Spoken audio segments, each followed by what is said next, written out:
Welcome friends, in this session today I will be speaking to you on theories on gender education. Earlier to it we have talked a lot about what do we mean by gender and what are the gender biases and what are the gender stereotypes. Today let us discuss what are the theories on gender education, meaning by how can we educate the gender about their roles and behaviors. Of course, we know that gender refers to the roles ascribed by the society and one tends to behave accordingly because these are the norms of the society, norms of the culture where one is living in. So, according to the norms and laws of the society, some of the roles are expected by the citizens, may be male or female, and one tends to behave accordingly. Each society considers the roles appropriate for men and women, meaning by society ascribe that these are the roles which are appropriate for men and these are appropriate for women, and accordingly what happens when the society has accepted these roles, particular these are for men and these are for women, and one tends to behave accordingly. Education is an agent to facilitate the learning process. We know that education can play a vital role.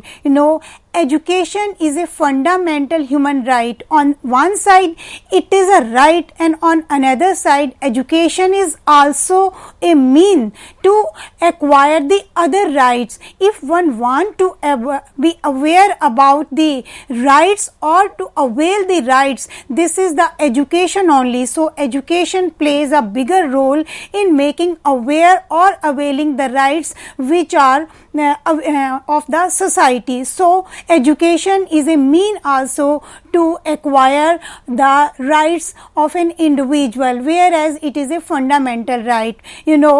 Education is a very important agent. An individual is able to acquire knowledge, values, skills, beliefs and habits through education only. How a particular individual in a particular society acquire the knowledge, how one acquires the values and how one acquires the skills and belief and habit, it is through education only. So there is a great need of gender education, but my dear friends, there is a great debate between educationists and psychologists about gender education. So we'll discuss various theories given by educationists and sociologists, and these theories reflect the views given by educationists and the sociologists regarding the role of the education in making the gender aware, because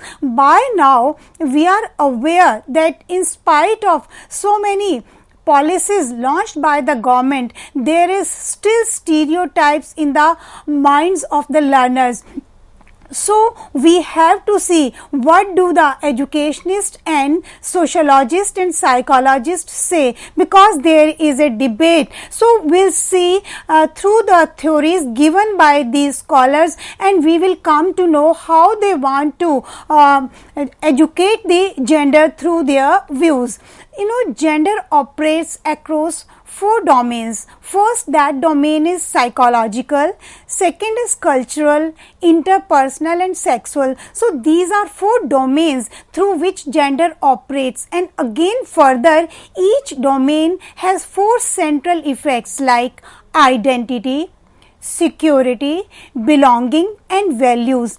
Just now I was speaking to you that society ascribed the roles and one tries to behave accordingly, and then this role playing becomes the perception of the common man, everyone, and accordingly when these perceptions towards the role playing is taken by everyone, then these perceptions regarding the role playing turns into beliefs. That's why educating the gender is very important, because this is the education only through which we can make aware the citizens who are living in the society, who are living in that culture, because these norms and laws, they varies according to the society variations and the culture variation.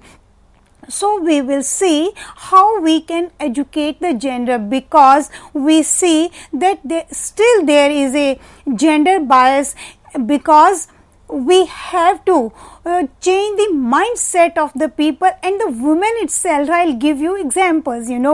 Functionalism is a framework for building theory that sees society as a complex system whose parts work together to promote solidarity and stability. Social structure and social functions both are considered in it. We know that we are living in a secular state, so we have to promote that solidarity and then that kind of stability. How can we do? This is through our textbooks. This is how our teachers and teacher educators educate the students, and how the mindset of the stakeholders of the society, individual itself, and in particular the women itself, because sometimes they automatically by copying or imitating the role of the mothers, they turn into a very docile member of the society, and they automatically take it understood that they are of the weaker section. So why? We'll see how can we change the mindset of the women itself. The social structure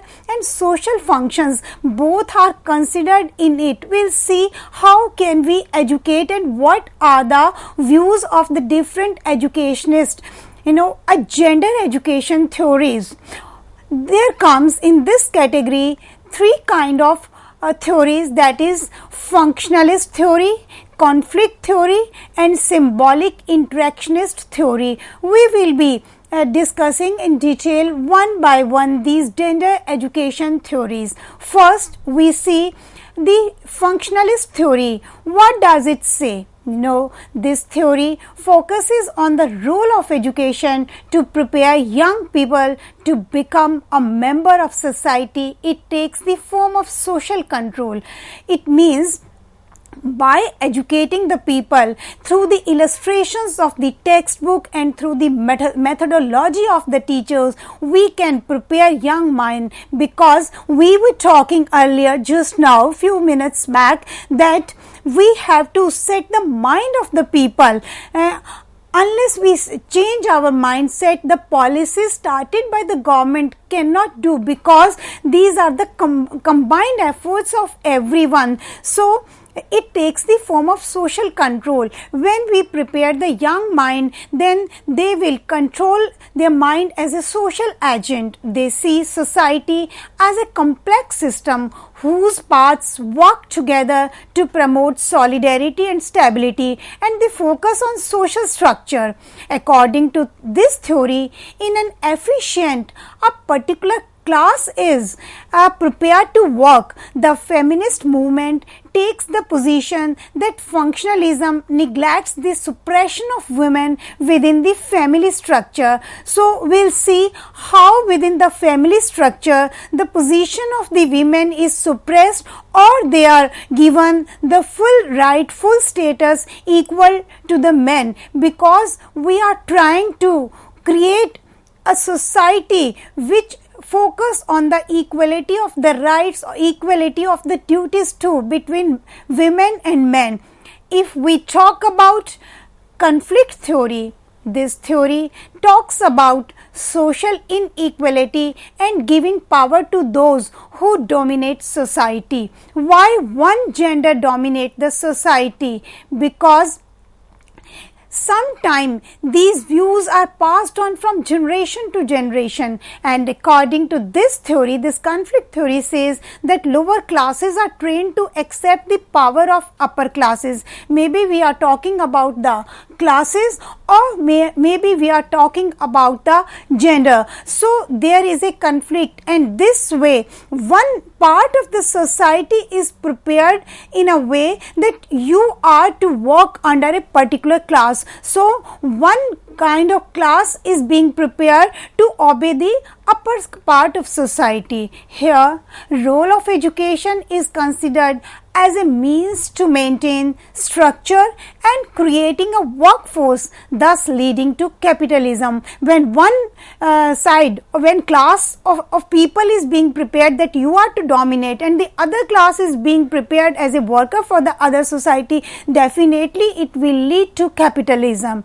It occurs when rigid, sexist or restrictive gender roles result in personal restriction, devaluation, violation of others and violation of oneself also, because when one class is being prepared that you are to obey the upper society, it means that class is being prepared to violate the right of oneself also, not of the violation of others also. This conflict theory says about it, and this theory also suggests that men as the dominating gender maintain power and privilege in society. That is what we are trying to establish, a society of equals where no one is supreme, no one is superior. So, when we talk about conflict theory, it says that it tries to maintain the power and privilege in the society of one class. This theory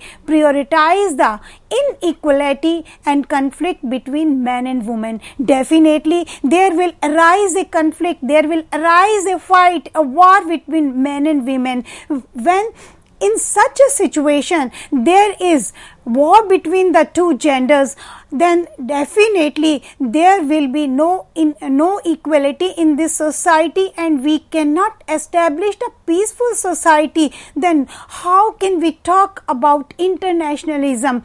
So, Harriet Martineau, the first female sociologist, fought for women's right to education. She opined that equal rights should be given to male and female. Why to prepare one class to being privileged? Why it should be given power? So, after these two theories, there comes the next group of educationists who through symbolic interactionist theory wants to give their views how can we educate the gender, because our ultimate aim is to establish a society of equals. So, in this symbolic interactionist theory, we learn how teachers form their expectation and how students communicate to teachers about their intelligence and skill, meaning by teachers have expectations from the students and students have expectation from the teachers.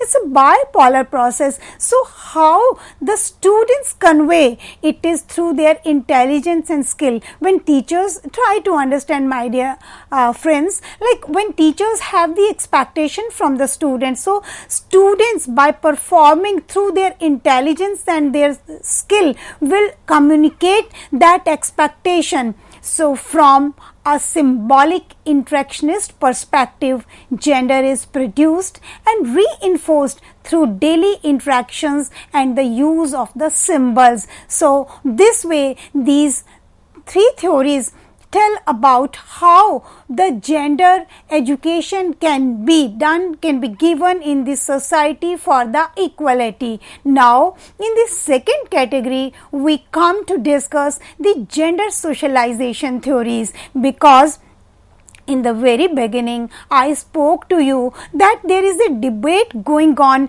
between the educationist and sociologist regarding the gender education, because when we are trying to establish a peaceful society so that we may not lag behind with the developed countries. So, first of all, we have to establish a solidarity, stability and secularism when there is no class, no caste and no gender biases. So, we see what sociologists say regarding these gender theories. First, we see socialization theories, then gender difference theories, then structural theories, then deconstructive theories. One by one, we'll say how much we can discuss, what can be discussed through these theories. See, if we talk about gender socialization theory, because we'll see how the socialization process takes on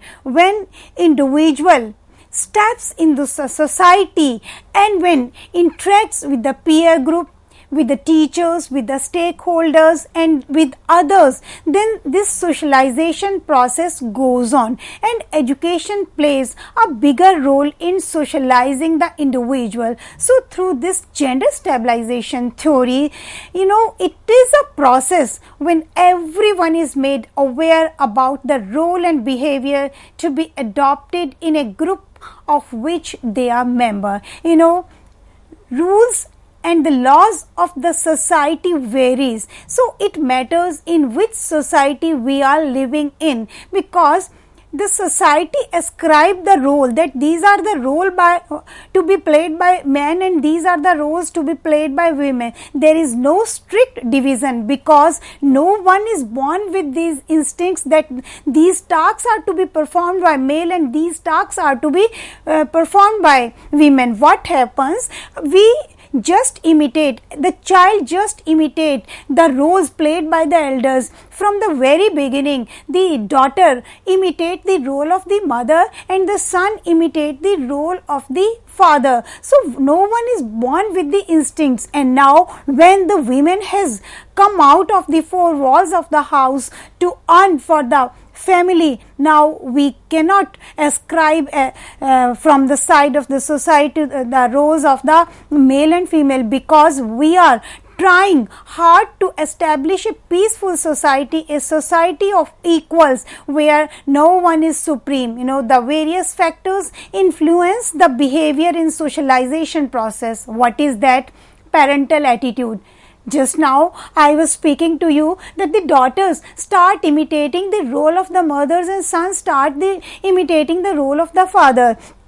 So this is the parental attitude, how we grow up our children, how we grow up our daughter and how do we grow up our sons. So earlier to this series, I spoke to you when we, as a parent, when we buy the toys for the daughters and for the sons, we start making the biases, why the kitchen set for the daughters and why the balls for the sons. So these are the stereotypes. So this parental attitude has to be changed. And further, if we talk about the school also play a pivotal role in socializing process of a child. Then the peer and the mass media all play a combined role in making the socialization possible. Our society has different expectations from male and female regarding their behavior. Parents socialize the behavior of their children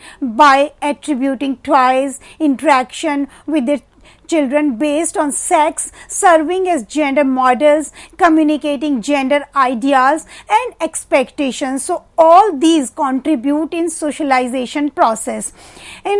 This gender socialization theory is further based on two bases. First is the social spirit or self, and the another is organic spirit or the self. I will like to speak to you separately on these two bases. What are these? Let us see. If I talk about organic self-realization, it refers to the biological characteristics of a woman or man. From social self, it means where one is placed. I'll be talking to you regarding these two self. One is organic and the another is social. One refers to the biological differences and the other social aspect refers to where one is placed in the society. And my dear friends, how this place is acquired? It is again through education. By educating our children, we can help them to place themselves at a higher strata, at a higher place. If I talk about principles based on the social spirit, then first of all there comes the theory, that is Durkheim's theory of collective representation. According to Durkheim, the relation between man, woman and society is very important. What are the relation of a person with this society, how society affects the individual and how individual affects the society. When one tries to assimilate social beliefs and values, what happens? It is collective representation and value is transferred from generation to generation. How these roles playing are performed, because from generation to generation, without applying the logic, without applying the reasoning, these roles representation are being transferred from generation to generation. It's not fair. He also opined that personal consciousness takes towards collective consciousness, and highest level of consciousness is achieved after many combined efforts.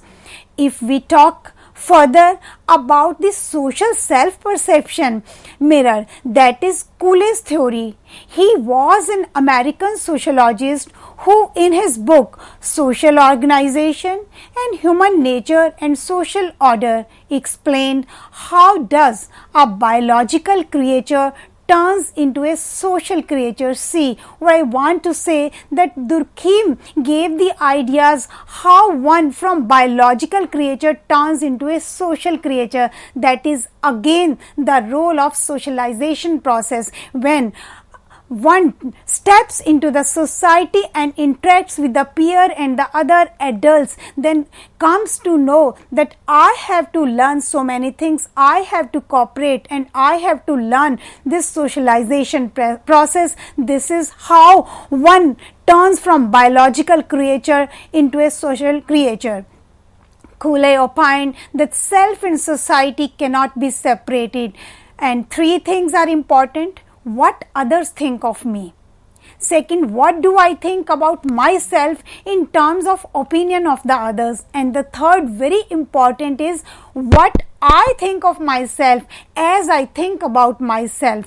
Because, my dear friend, society is like a mirror. What we think, what we perceive, it will be reflected in the mirror. So society is a mirror. It means we have to change our mindset and we have to perceive the things in a right way, so that the perceptions before turning into beliefs and values should be corrected one. Then we talk about the Freud's theory of socialization. We all are aware about the Freud, the great psychologist. He talked about the prime place of instincts in human life, that is through id, ego and superego. He explained the entire process of socialization, because ego is the central force and id says that whatever comes in the mind, I have to take pleasure and I have to take satisfaction. It may be moral or immoral, the ways. But the superego talks about the idealism which is correct for the society, but ego tries to maintain the balance between id and superego. This ego is not that ego what we talk in the terms of when one says that I am supreme, I am the boss. That is not that ego. So ego tries to maintain the balance between id and superego. And then if we talk about Mead's theory of socialization after the Freud's concept, because Freud wanted to say that one tries to through id, one tries to get satisfaction, maybe moral or immoral, may be accepted in the society or not. And superego says that one has to curb the feelings of individual and has to listen about the society. But this is ego which tries to maintain balance between the both of the parts, that is the id and superego. So these three instincts from the side of the Freud, enough to explain the socialization process, how one tries to understand the need of the society, pressure of the society, because Freud wanted to say that everyone has a pent up feelings inside. So when the process of catharsism is given, then the pent up feelings take out and once behave like a normal person. Then we talk about Mead theory of socialization. What is this?